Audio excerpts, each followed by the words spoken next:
বরগুনা পৌর শহরের বর্জ্য সমস্যা নিরসনে প্রায় ১৬ কোটি টাকা ব্যয়ে নির্মাণ করা হয় পরিশোধনাগার। এখানে বর্জ্য প্রক্রিয়াজাত করে সার উৎপাদন করার কথা, কিন্তু ত্রুটি থাকায় উদ্বোধনের ৪ বছর পরও এটি চালু করা যায়নি। এতে বিপাকে পড়েছেন আশপাশের বাসিন্দারা। সে সময় বলছে যে আমরা সার তৈরি করবো, তাই সার তৈরি করার পরিবর্তে তো এরা এখন পরিবেশ দূষিত তৈরি করছে। একটা দুর্গন্ধের মাত্রা অতিরিক্ত মাত্রায় ছড়াই যাইতেছে। এর কারণেই বাচ্চা ছেলে মেয়েদের খুজলি, পেঁচড়া, চর্মজাতীয় রোগ মহামারী আকার ধারণ করেছে। একই অবস্থা প্রায় ৫ কোটি টাকা ব্যয়ে নির্মিত ১০ লাখ লিটার ধারণ ক্ষমতা সম্পন্ন দুটি উঁচু জলাধারের। এতে সমাধান হয়নি পানির সংকটও। অন্যদিকে ৭ কোটি টাকা ব্যয়ে নির্মাণাধীন পৌর অডিটোরিয়ামের কাজ পড়ে আছে ২০২০ সালের আগস্ট থেকে। পৌরসভার তথ্য অনুযায়ী ভৌত কাঠামোর ৫৭% কাজ সম্পন্ন হলেও প্রাক্কলিত ব্যয়ের ৬৮% বিল প্রদান করা হয়েছে ঠিকাদারি প্রতিষ্ঠানকে। ভবনটা অসম্পূর্ণ থাকার কারণে প্রত্যেকটা জায়গায় বিভিন্ন রকমের মাদক সেবনের কার্যক্রম চলে।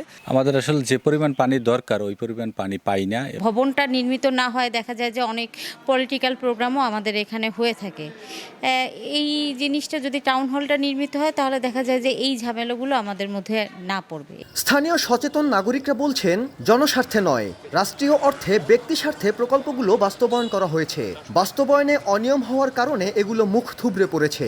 এখন পর্যন্ত কিন্তু পৌর নাগরিকরা বিন্দু পরিমাণ তারা কোনো সুবিধা পেল না। তো এটি আসলে আমাদের কাছে মনে হচ্ছে যে এই কাজগুলো করার আগে যে যথাযথ পরিকল্পনার অভাব ছিল। এগুলি আসলে ভাওতাবাজি, টাকা বেশি নেওয়ার জন্য এগুলি দেখানো হয়েছে, আসলে কাজ করা হয়নি।